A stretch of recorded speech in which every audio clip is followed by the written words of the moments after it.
What's up, YouTube? This is Mathos97 and welcome to episode number 57 of my WWE 2K15 Universe Mode. We're here with another edition of Friday Night SmackDown. And as you can see, the tag team tournament rolls on as we have the International Airstrike taking on the Brotherhood. Victor defeated Santino Marella in singles competition. The Usos, or at least I should say Jey Uso, defeated Xavier Woods in a one-on-one matchup with each respective, I guess, member of the tag team in their corner. AJ Lee goes one-on-one with Summer Rae in a Falls Count Anywhere match. So that should be a sight to see. That should be a pretty interesting matchup. Luke Harper, one half of the tag team champions, knocks off the Great Khali in a one-on-one matchup. And in the main event for this episode, CM Punk goes one-on-one with the Viper, Randy Orton. So Orton coming back to SmackDown. It's been a while since we've seen Orton compete on SmackDown. I mean, he was on Raw back for the WWE draft, but I mean, Orton really just this season hasn't been a good season for Orton. He hasn't really, I don't know, he's just kind of been MIA. We haven't really seen too much of Orton. But we're moving on to the tag team matchup. As we already saw, the Shield advanced in the last episode of Monday Night Raw by defeating Viva Perfecto. So now the Shield's going to be moving on to face the winner of the Usos versus Awesome Truth matchup. That'll be taking place on the next episode of Universe Mode on Monday Night Raw. And then next week, we'll see the New Day take on the Ascension on Friday Night SmackDown. So the tournament is starting to shape up. Each episode of Raw is going to have an episode. Each episode of SmackDown is going to have an episode, a match. That's what I mean to say. And now we've got the Brotherhood moving into the first round to take on the International Airstrike. And you're probably thinking, well, Goldust, he's already qualified to be in the Intercontinental Championship match. What's going on? Well, it wouldn't be the first time we've seen somebody work double duty on a pay-per-view, to be fair. I mean, it's very rare, but it has happened in the past where superstars have worked double duty. They've competed twice, so it's not too far-fetched to see somebody compete in two different matches, especially when they were part of a tag team. I mean, Jack Swagger and Zack Ryder, they were a tag team once, while Swagger was the United States champion. So, I mean, Swagger, he had his fair share of moments. So, I mean, it's not impossible for someone to do double duty. I mean, hey, just remember, even pretty recently, the WWE Draft SmackDown episode where Christian competed twice, the Wyatt family competed twice. I mean, you know, it's not impossible for said situation to occur. But that's if the Brotherhood can knock off the International Airstrike here tonight, as Gabriel and Tyson Kidd, they have had an opportunity to potentially face the Wyatt family in the past. They actually faced Goldust and Booker T in that #1 Contenders match prior to WrestleMania, following the Elimination Chamber. And they were unsuccessful in that attempt, so the International Airstrike, they're probably here tonight to get some revenge on Goldust for that occasion about a month ago or so. Well, actually, no, it's been about 2 months now. Keep forgetting. We're moving into the May pay-per-view. You know, this year in the Universe Mode has just kind of been progressing a lot faster than it did last year, whereas, you know, even though this season of Universe Mode has, it had like the 3-week delay because of 2K16 being pushed back to November, but it still worked out. We've managed to make some progress, and I don't think the series has dropped at all in quality. In fact, over the next few episodes, leading up through this month, I have some nice little extra tidbits kind of thrown in there, some extra edits. So, I don't know. Hopefully that'll make everything a bit more interesting. Not going to really say what they are, because that would be spoilers. So, just stay tuned and see what happens. Have I piqued your interest yet? Well, if not, then I guess just keep watching and you'll find a reason to be interested. Anywho, back to the match at hand as Tyson Kidd, with a nice Hurricanrana, takes down Goldust, follows it up with an elbow drop. So Tyson Kidd and Justin Gabriel, obviously the high-flying tag team, going up against Goldust and Cody, who are more of a, I don't really know. They're not really high flyers, but if they need to, they can go off the top rope.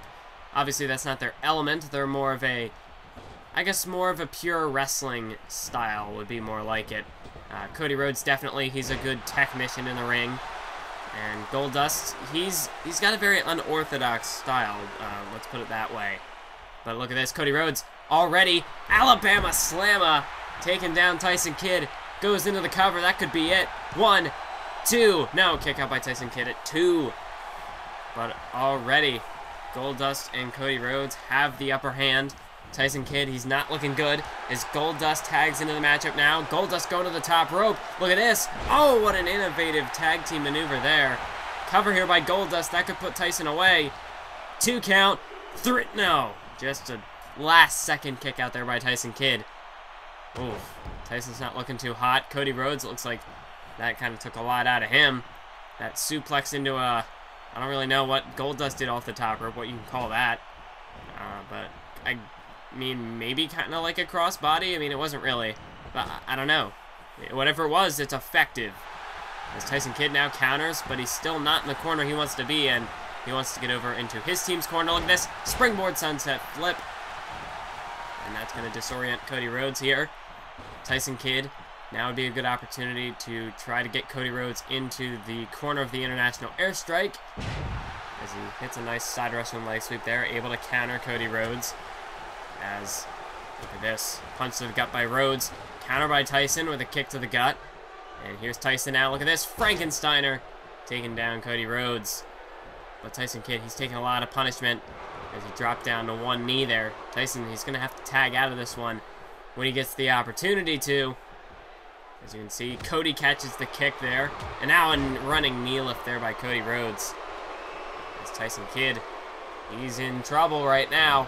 Cody Rhodes going off the rope, drops a knee right onto the skull of Tyson Kidd here. But Tyson able to roll out of the way now, so he's going to make a tag to Gabriel, and he does. Justin Gabriel tagged into this matchup now.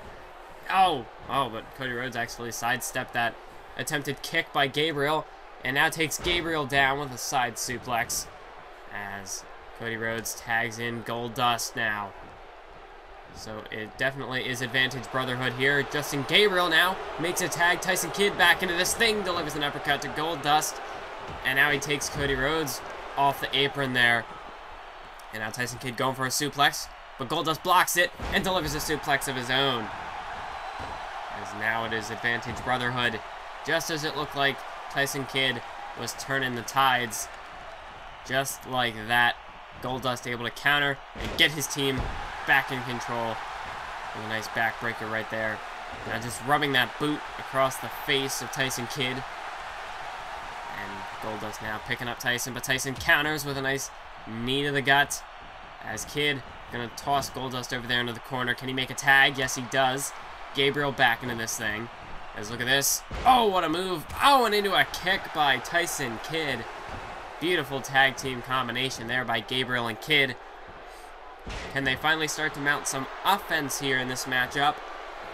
Goldust, now he's starting to lose it. This is the opportunity for Gabriel and Tyson Kidd to strike, but just like that, Goldust is able to counter and shift momentum back in favor of the Brotherhood.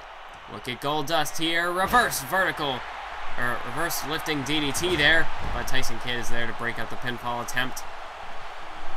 So no harm done, I guess you could say, from Kidd there. He was able to break it up. But now Justin Gabriel into the corner of the Brotherhood. Oh, and they're going for that tag team move again. This time Cody Rhodes off the top. Beautiful tag team move there by the Brotherhood. Cody goes into the cover. 1, 2, 3. That is it, folks. The Brotherhood have defeated the International Airstrike, and they are moving on to the semifinals. As they're going to move on to take on either the New Day or the Ascension, whoever wins their tag team matchup next week on SmackDown. As you can see the replays now, that innovative tag team move there. They hit it once on Tyson Kidd. Didn't work there, but they just kept at it. And right here, when they hit that same move on Justin Gabriel, it was enough. It was enough to put Gabriel away.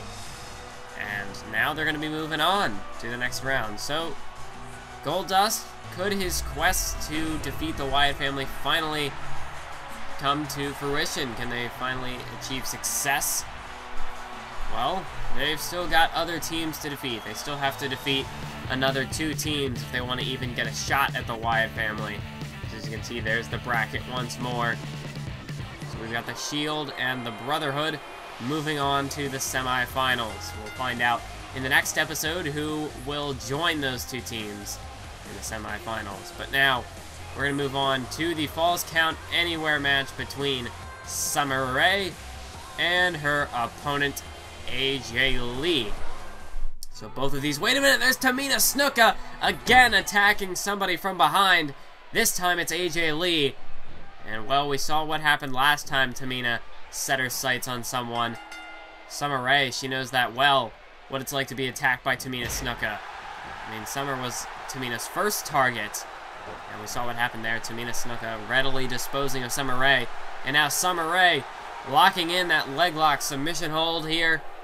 And after AJ just sustained the damage from that attack, Summer Rae goes for the cover, trying to eliminate AJ here quickly, trying to get the quick win. And let's look at this. Big kick to the face. That could do it.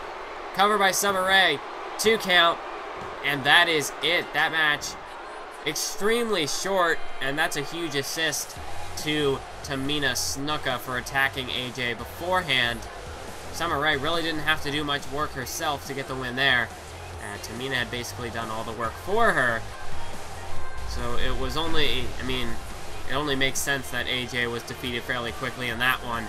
And Tamina now back out here, and she's calling out AJ Lee. It appears as though Tamina, she's, you know, after she suffered that loss to Paige in the #1 Contenders match prior to Extreme Rules, Tamina, she's got to get back on track. And I don't know, making enemies, you know, attacking AJ like that is definitely a good way for Tamina to get her name out there, get herself back in the mix, make her a huge talking point here on SmackDown, especially in the Divas division. So, I don't know, we'll see where this leads.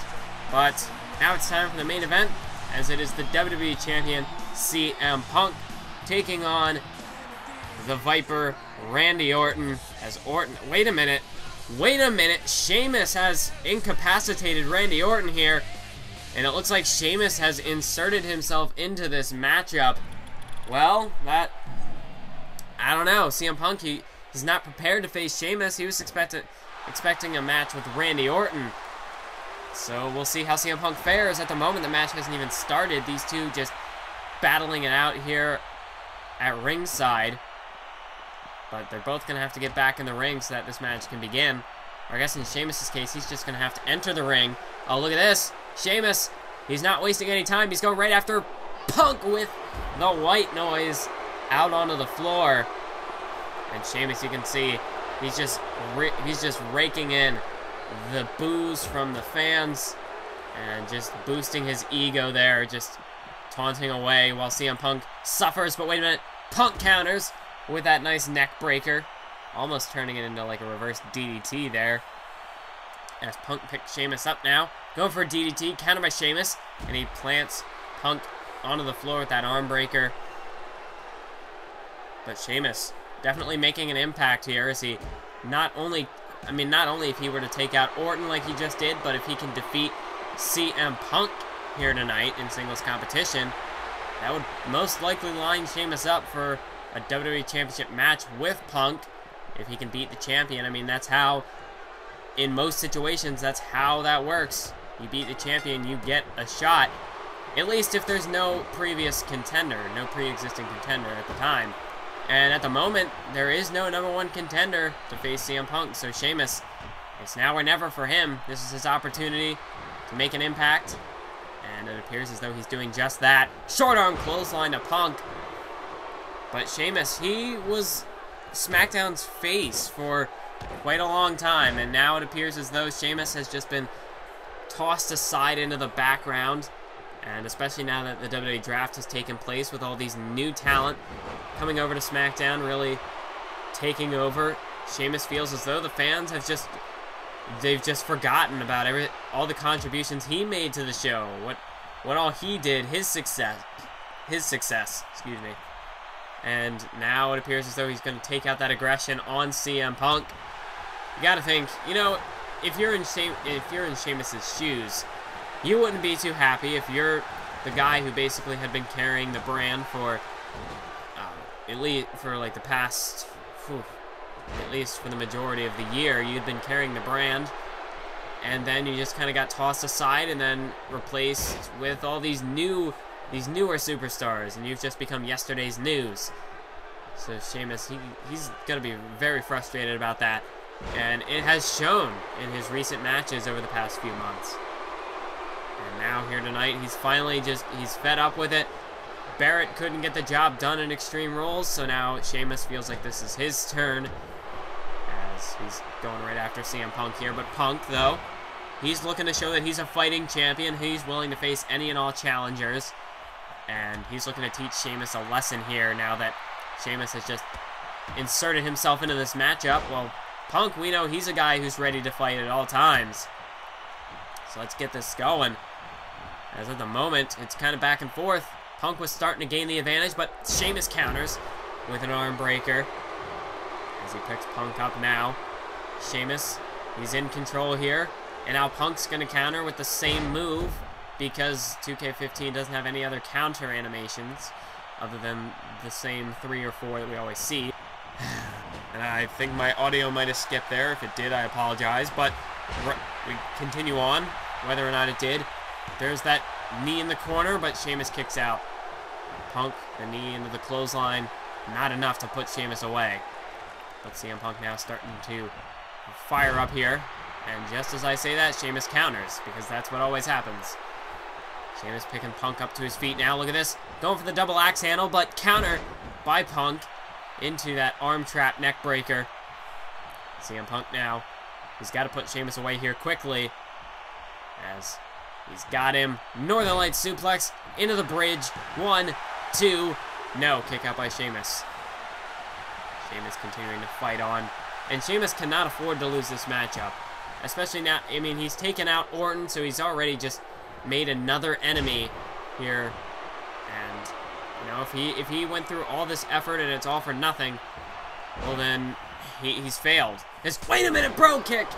Bro kick right there by Sheamus. Hooks the leg. 1, 2, 3. That is it, folks.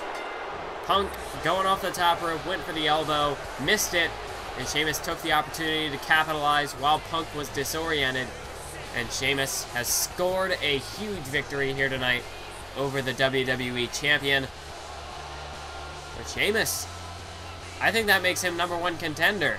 I think we're going to be seeing CM Punk versus Sheamus for the WWE title in the near future. As Sheamus right there, that bro kick. And all it takes is 3 seconds to make an impact. Sheamus here tonight. He goes after CM Punk and he gets the job done. So that is it for this episode. I want to thank you all for watching. Oh, and Sheamus isn't done. Sheamus going after CM Punk here. Somebody's got to stop this.